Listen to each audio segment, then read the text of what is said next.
Ya, kita akan memulai kegiatan debat kita yang diawali dari kelompok 4 dengan permasalahan kontroversi zonasi pendidikan. Apakah itu sebuah keadilan atau ketidakadilan? Yang lainnya suaranya diperhatikan. Untuk kelompok 4, di mana pro? Pro yang mana? Oke, kelompok pro di sini. Di sini kontra. Oke. Ibu minta dari masing-masing peserta pro maupun kontra memberikan argumen dulu sehubungan dengan menurut kalian apa sih kontroversi zonasi pendidikan? Apakah itu sebuah keadilan atau ketidakadilan? Pro dulu, silakan. Oke. Silakan disampaikan. Siapa yang juru bicaranya menyampaikan? Oke, silakan.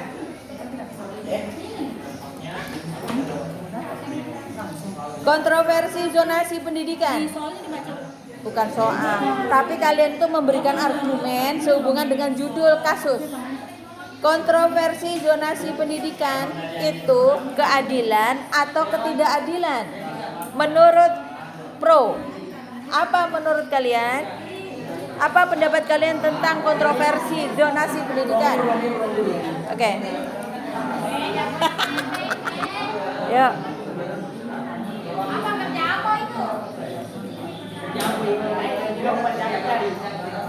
Ayo. Bagaimana tanggapan dari kelompok pro sehubungan dengan pernyataan kontroversi zonasi pendidikan? Apakah itu menjadi keadilan atau ketidakadilan di negara Republik Indonesia? Oke. Yes. Suaranya yang lain dong. Oke. Silakan. Pendapat pro.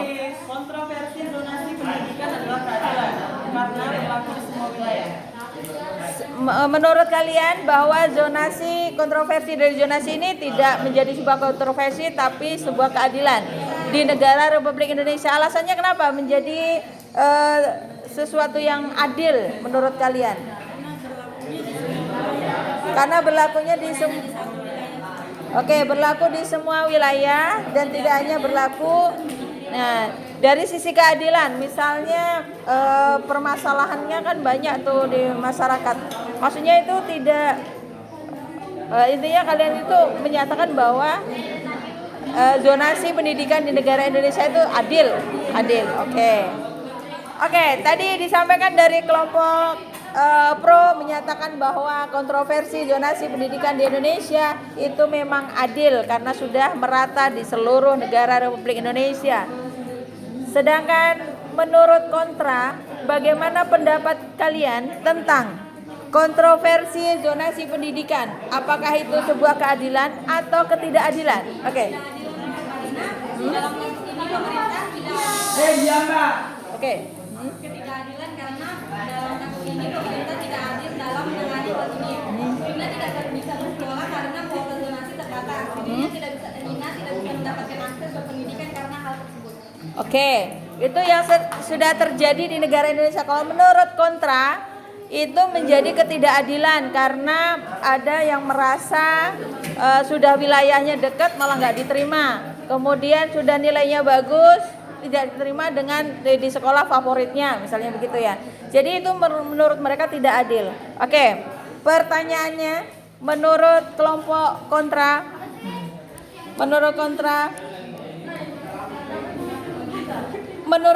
apakah zonasi sesuai dengan pendapat dari kalian?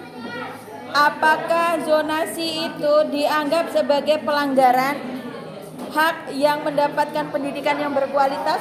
Apakah ada pendidikan kualitas yang diterima? Silakan. Yang didapatkan gitu. Oke, coba gimana? Hah? Setiap wilayah itu memiliki zona pendidikan masing-masing dan tidak ada pendidikan yang tidak berkualitas. Suaranya. Nah, coba ulangi. Tidak, karena di setiap wilayah itu memiliki zonasi pendidikan masing-masing dan tidak Oh, jadi menurut kalian, kalau menurut zonasi itu tidak melihat dari sisi kualitas, tetapi semua sama rata gitu, prestasinya sama, tidak ada sekolah yang unggulan, semuanya menjadi kualitasnya baik gitu ya. Jadi tidak ada merasa yang terbaik gitu. Dan itu sudah dirasakan. Kalau menurut pendapat Anda, apakah Anda setuju dengan pernyataan dari kelompok pro menyatakan bahwa dengan adanya zonasi ini menjadi pendidikan semakin merata, tidak ada ketimpangan, kaya miskin semua sama, berprestasi tidak ada yang terbaik, tapi semuanya sama. Menurut kalian? Pendapat kalian apakah setuju atau tidak setuju? Tidak setuju, alasannya? Zonasi itu terbatas. Ah. Tidak semua murid itu bisa masuk. Oke. Jadi hanya murid-murid yang dekat di sekolah yang bisa masuk, Bu. Oh, oke. Jadi ya, itu tuh tidak adil. Tidak adil ya? Tidak adil bagi masyarakat yang ada di sekitarnya. Adilnya tuh bagi masyarakat yang dekat sama sekolah aja, Bu. Sedangkan masyarakat yang jauh dari sekolah itu tidak adil. Oh, tidak adil karena kuota terbatas. Oke, perhatikan. Kalau menurut zonasi yang ada, menurut kontra, zonasi itu terbatas kuotanya sehingga masyarakat yang ada di sekitarnya justru nggak bisa sekolah. Nah itu prosesnya bagaimana? Kan nggak bisa sekolah akhirnya, maksudnya di tempat favorit itu karena kuotanya terbatas. Padahal wilayahnya udah deket gitu. Terus karena sudah dipenuhi dengan atau yang dari jauh ya? Ya misalnya betul. Oke. Jadi karena zonasi ini sehingga menutup orang jauh itu sekolah di tempat itu tidak tertutupi karena sudah dipenuhi sama orang-orang yang ada di zonasi. Ya, orang-orang yang di zonasi. Jadi Prestasi itu meskipun sekolahnya jauh dari sekolah tetap tidak bisa diterima. ya, betul. Sekolahnya itu kan kuotanya terbatas. Ya. Cuma orangnya Oke, betul. Nah, itu adalah kasus yang selama ini memang terjadi. Sekolah orang-orang yang dari jauh, misalnya dari Sulawesi mau ke Tanah Kuning. Nah, ternyata kuota di Tanah Kuning itu hanya masuk di zonasi aja. Orang Sulawesi sana padahal dia pindah ke sini sudah berprestasi, sudah menginginkan sekolah favoritnya di SMA Tanah Kuning, ternyata nggak diterima karena kuotanya nggak ada. Menurut kalian? Tapi kan tadi kan ada dua jawaban. Oke. Bilangnya di lingkungan sekitar. Jadi yang betul di lingkungan masyarakatnya atau di lingkungan dari orang jauhnya. Oke. Yang dimaksud tuh yang di lingkungan dari jauh yang masuk ke sini atau yang di bagian masyarakatnya yang tidak bisa masuk sekolah di Bukan, maksudnya dari jauh ya. Dari jauh, misalnya kan.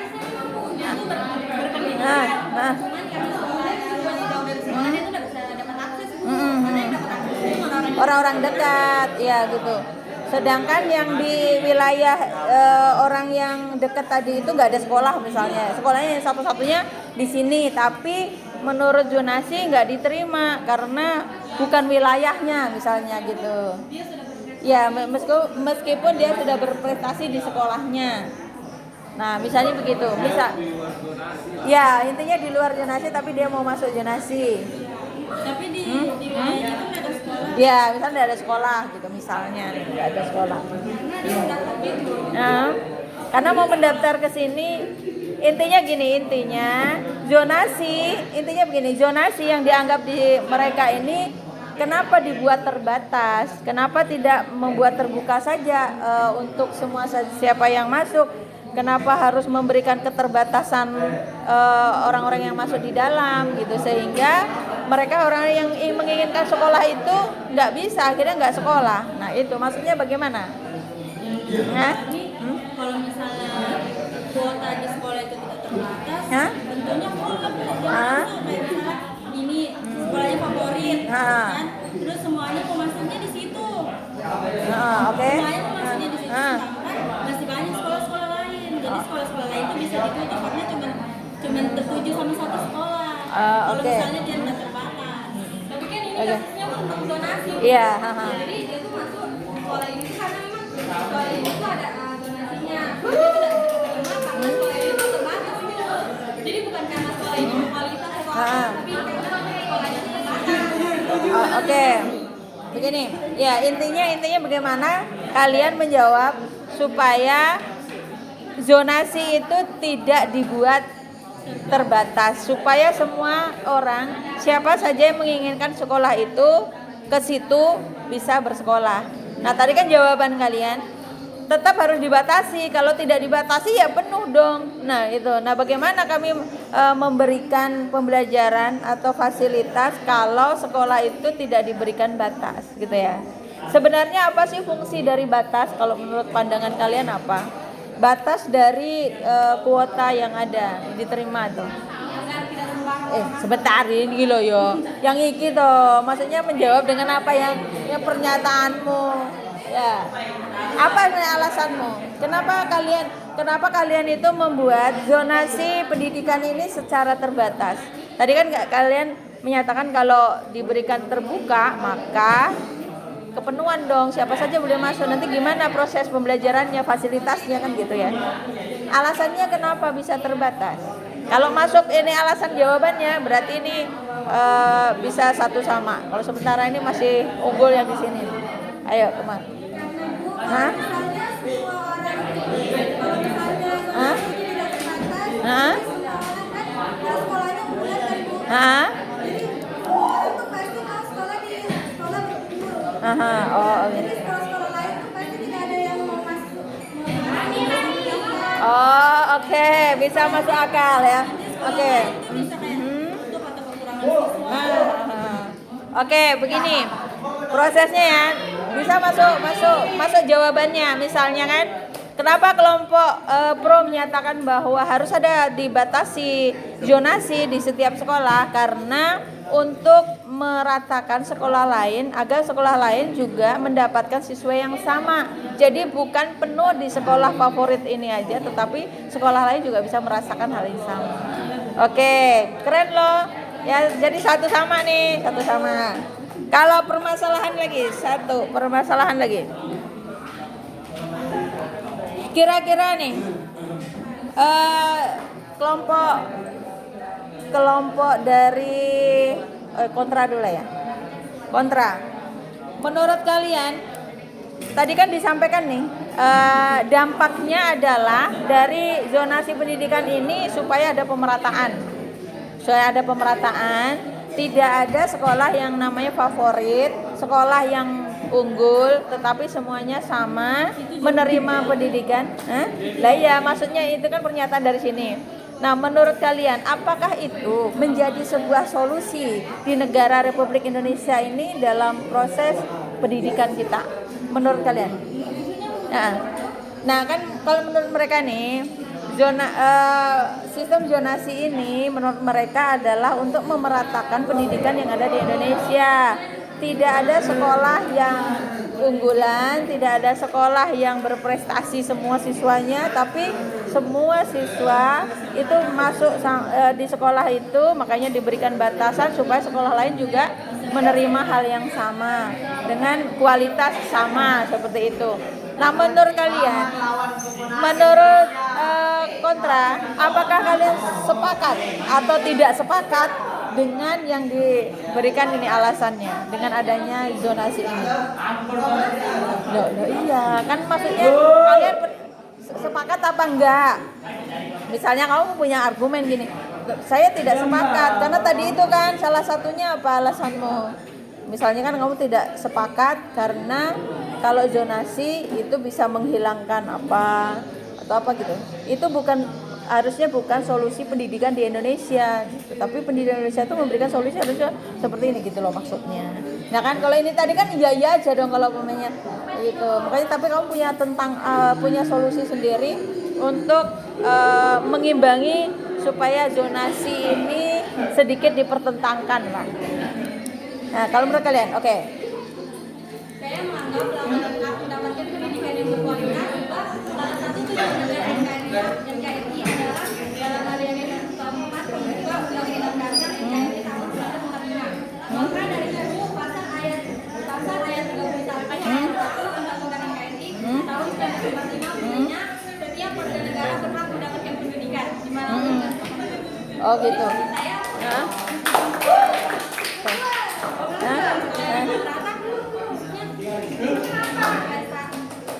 setidaknya tidak ada donasi Bu Walaupun sekolahnya berkualitas atau tidak, yang penting itu sekolahnya menerima semua siswa dan menerima. berkualitas. Tidak boleh ada batasan gitu ya, tidak ada boleh batasan.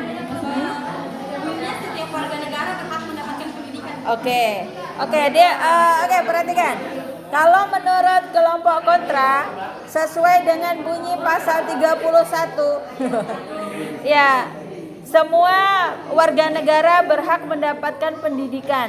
Jadi, tidak selayaknya menggunakan yang zonasi, tetapi bagaimana memberikan kebebasan kepada masyarakat untuk memilih sekolah yang terbaik, ya kan? Supaya kualitasnya baik. Nah, kalau menurut kalian, kalau masih ada masyarakat yang masih menginginkan ada sekolah-sekolah tertentu yang berkualitas baik.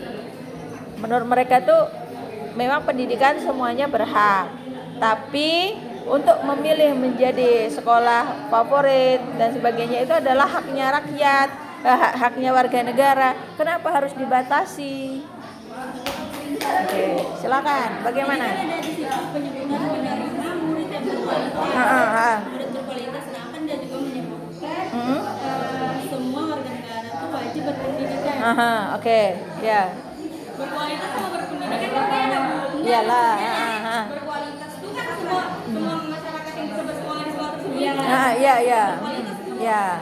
Ya, tapi tadi dia menyebutkan menerima murid yang berkualitas. Jadi bagaimana dengan murid yang tidak memiliki kualitas ini? Oh, gitu. Ada murid yang tidak memiliki kualitas. Sebentar, kita tanya dulu. Jadi kalau menurut pro memang masih sehubungan dengan pasal 31, warga negara berhak menerima pendidikan yang layak. Nah, itu kalau menurut sesuai dengan kualitasnya saja, misalnya yang punya kemampuan tinggi unggul disekolahkan di sekolah yang unggul, maka yang tidak mampu bagaimana gitu. Jadi mau ditaruh di mana? Nanti ada terjadi ketimpangan gitu ya. Makanya supaya mengurangi ketimpangan itu zonasi solusinya. Nah, bagaimana tuh kalau menurut Anda? Mereka menjawab bahwa supaya tidak terjadi ketimpangan, bahwa di sekolahan itu tidak terlihat bahwa yang pintar, yang kaya misalnya kan diterima di sekolah itu. Nah, kalau menurut zonasi ini kan tujuannya supaya menyamaratakan. Kalau menurut kalian, ini kayak gitu laki-lakinya ini dua. Ayo jalan. Tapi kan dalam kasus ini Bu, Hah? kalian sudah berpendidikan. Pasti ini maksud kamu dengan sama rata. Oh, Padahal di sini kasusnya Dina tidak diterima Bu. Karena zonasi. Jadi nah, iya, ya itu maksudnya ini kan pro dan kontra toh. Nah, kalau menurut mereka tadi kan supaya tidak terjadi ketimpangan. Nah, kalau ada kasus seperti yang terjadi di kasus yang kalian bahas, nah itu solusinya bagaimana? Karena tidak diterima di zonasi tertentu. zonasinya terbatas. Kata Ibu tadi semuanya harus sama rata. Ya, nah itu bagaimana kalian memberikan solusi? Karena keterbatasan. Misalnya nih di Tanah Kuning menerimanya kan 108, ke 109 anak itu ada di zonasi kita. Dan anaknya baik, makanya kakaknya wilayah itu gitu. Tapi karena keterbatasan kuota akhirnya nggak diterima. Nah, solusinya?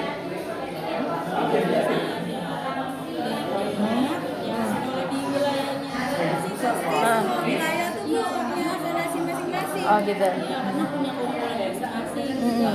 Dia kan belum mencoba masuk di sekolah di wilayah. Oh, oke. Jadi dia belum tahu. Tapi kayak ini cuma di sekolahnya Bu. Jadi kita tuh cari solusi di masalah ini bukan di masalah. Ya, maksudnya kan nggak ada lagi sekolah lain, nggak ada sekolah lain, tapi kuota yang ada di sekolah itu terbatas. Sudah terbatas dengan zonasi tadi itu. Misalnya kan di SMA Tanah Kuning ini 108, 109-nya mau masuk nih yang ke-9 nih, yang terakhir 1 orang. Itu masih zonasi itu, tapi karena kuota yang udah penuh akhirnya nggak diterima. Kan di sini nggak ada yang menyebutkan nggak ada sekolah di wilayah situ. Sekolah favoritnya. Dia belum masuk di sekolah favoritnya. Sementara bukan menyebutkan kalau di wilayah itu tidak memiliki sekolahan. Jadi kalau misalnya di wilayah itu memiliki sekolahan, dia bisa masuk situ mencoba hal baru atau karena dia kan belum coba masuk di sekolahnya ini. Dia apakah sekolahnya itu lebih unggul atau tidak, dia kan merasakan. Oh, ternyata ada di wilayahnya itu sekolah, tapi dia tidak menginginkan sekolah itu, tapi mau sekolah keunggulan. Tapi sekolah unggulan itu sudah terbatas dengan kuota itu. Nah, jadi solusinya pemerintah tadi itu supaya tidak terjadi ketimpangan, maka diberikanlah zonasi itu gitu. Oke, ini kayaknya sudah selesai sih kasus dari situ. Intinya kesimpulannya ya tadi itu akhirnya ya harus supaya tidak terjadi ketimpangan karena siapa namanya? Dina. Ya, Rina itu ya harus sekolah di wilayah zonasinya, tidak usah memilih sekolah yang di unggulan keinginannya karena di unggulan itu memang ya sekolah favorit mungkin mahal harga bayarannya sehingga memang diberikan kuota yang terbatas. Mungkin seperti itu. Oke, terima kasih untuk kelompok 4. Gue ya 95 karena sudah pertama menyampaikan argumen. Terima kasih.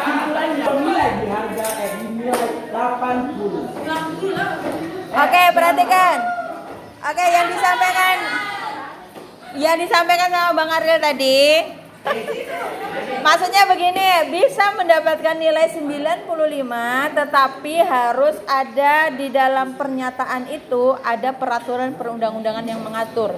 Misalnya nih seperti penghinaan misalnya gitu. Penghinaan itu adalah salah satu pelanggaran hak ya kan yang melanggar pasal sekian-sekian misalnya gitu. Sehingga harusnya mendapatkan sanksi sesuai dengan aturan yang berlaku. Nah, kalau memberikan pernyataan ada peraturan perundang-undangan maka akan ditambah poinnya. Jadi mohon maaf. Oke, 90 lah ya. Karena Bu, otomatis mereka bisa mencari jawaban di Google. Oh, iya ya. Oh, betul. Oke. Karena mempertimbangkan apa yang sudah ditimbang-timbang dan ditimbang-timbang menurut kelompok yang sudah maju, kalau diberikan nilai yang sama dengan 95 maka mereka merasa tidak adil, ketidakadilan ketidakadilan telah terjadi nanti. Jadi